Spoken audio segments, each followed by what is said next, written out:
Edusoft Robotix. Comprehensive STEM and robotics solution. Hello, students. Welcome to Edusoft Robotics.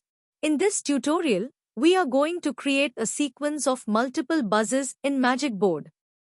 So, let's get started. Step 1. Open the Magic Board coding app and connect the Magic Board using a Type-C cable. Step 2. Go to the control panel, drag the Play Buzzer at Frequency block to the programming area. Step 3. Set the frequency to 200 Hz and time to 2 seconds. Step 4. Repeat the step to multiple times and set the frequencies and times to different values such as 500 Hz for 5 seconds, 700 Hz for 7 seconds,